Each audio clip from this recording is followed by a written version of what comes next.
Hello everyone, this is Sindhu again back to you with a new video after a break. Hope everybody is doing well and let God bless you all with good prosperity and better life. Today I would like to speak about perfection. I hope everyone, whether he or she is in a profession or in personal life, always try to seek perfection in their life.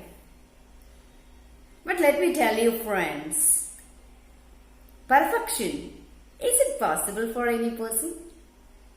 Are we made for perfection? Did somebody assign you to be a perfectionist? Never. The one reason is that perfection is not possible. It's quite not possible at all.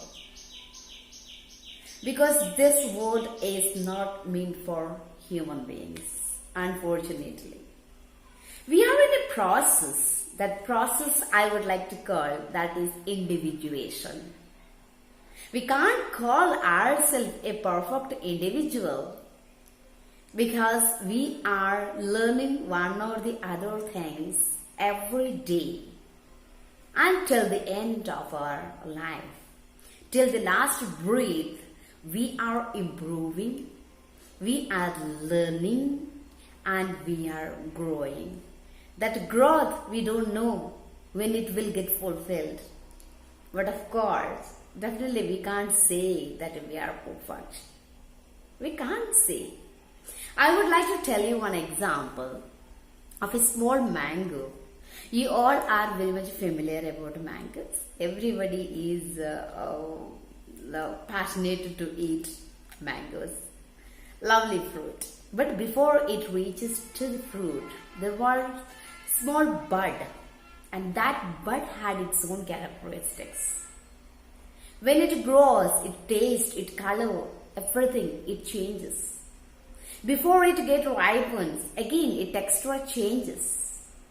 Once it gets ripe, then completely its characteristics has been transformed. The same way human beings are also every time keep on transforming themselves in one or the other way. Let me tell you friends, do not work for perfection because we are the creatures not to be perfect. We are here to improve every day, to make your life happy. That is the more important things we need to learn from our life. Is it not like that? Yeah, sure, of course it is like that only. The problem is that man is always lacking something. No human being is perfect because every human being lacks something. The issue happens when there is a conflict between actually what we are and what we want to be. Then this conflict happens, the growth of the human being gets stagnated. This should not happen in our life. Actually, what happens? People are not knowing about himself. He's not knowing his beingness. He's always worried about what he don't have. Least bothered about what he possesses. So friends, don't run behind perfection. Don't run behind the things what you don't have. Work on actually what you have and make your life happier and the happiest. Thanks a lot. Good luck for the day.